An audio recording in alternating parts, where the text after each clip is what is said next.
Happy Wednesday. Great to be with you. So thankful that you took a few minutes of your day to click on this devotion. Hey, I'm so excited about the proverb that I found for you today. One of the things that I've been reminded about as I read the book of Proverbs, I feel like I've mentioned this before. I might even have mentioned it last Wednesday. One of the things I've noticed is every single time I open that book, I feel like I've read through the whole thing trying to find the Proverbs that I want to do devotions on. That's how I feel going in. But after spending a couple minutes in there, I realized right away that there are proverbs jumping off the page of me that I have never taken the time to sit with before. And the reason why that's important is because this is something going way back to when we started this study of Proverbs every Wednesday for devotions. Proverbs are meant to be read slowly, simply meaning that really often when we read the Bible, people tend to slow down too much. They read a verse and then they sit back and say, what does this mean? Well, got to read the paragraph to understand the verse, got to read the page to understand the paragraph, got to read the book to understand the page. People need to get through it more quickly, in my opinion, most of the time. And Proverbs are the exact opposite. Proverbs are meant to be savored, to be read as slowly as possible, to be sat with for a day or for a week afterwards. And hey, the fact that I feel like I've read the whole book, but each time find a new one, for me, it's a good example of that. Because as I rip through, 5 or 6 chapters of Proverbs trying to find the one for a devotion, I honestly don't really remember any of them except for the one I stop on. That's kind of the way it's supposed to be. Find one, read it, live with it, pray about it, think about it, all that kind of stuff. We covered this mostly already, but that's how it works. You take a proverb and you sit with it for as long as you can. Let it tumble around inside your brain, inside your soul. Think about how you've seen that at work in life and think about how that guides how you're going to be in the future. And if you do that, we're maturing, becoming more wise. All right. So here comes our proverb for today. Let me preface it by saying this.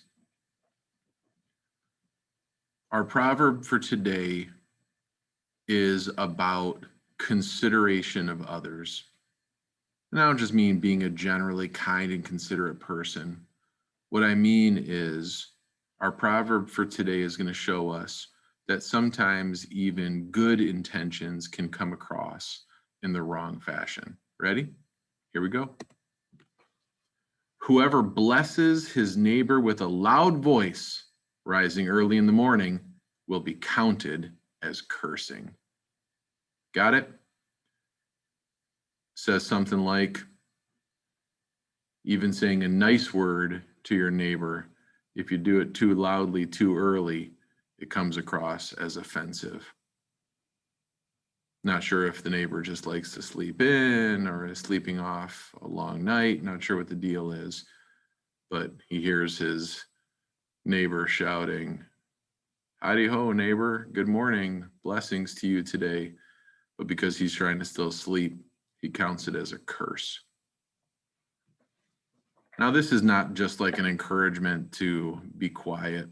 It's not just an encouragement to be respectful of your neighbors while they're sleeping.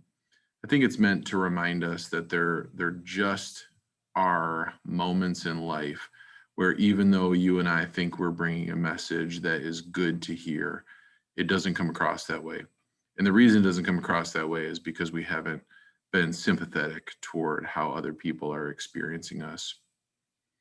I think about that in my own house, the literal version of this proverb. Megan and I have learned that if we want our daughters to hate a song, all we have to do is play that song at 6:30 in the morning when it's time for them to get up, and they'll be sure to hate it. Even a word of blessing, too loud, too early, comes across as a curse. But I've been thinking a lot about that today, thinking about times when, with the best intentions, you say something or you do something, but because you didn't quite consider the situation in life that the other person was in, it comes across as rude or offensive or just at an inopportune time. Now, I don't mention that because, I don't know. We live in a culture of offense. That's most people's goal every day, is to be offended by someone or something. So I'm not talking about people who are just overly touchy about every little thing. What I'm talking about is thinking about the situation that the people around us are in before we do or act. Wonder what experiences in your life have kind of sounded like this proverb. Blessing spoken loudly too early in the morning will be counted as a curse. Think about it.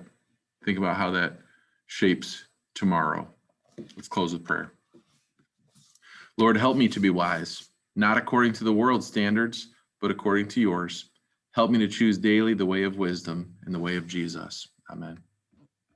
Hey, great to be with you. Thanks for clicking. See you next time.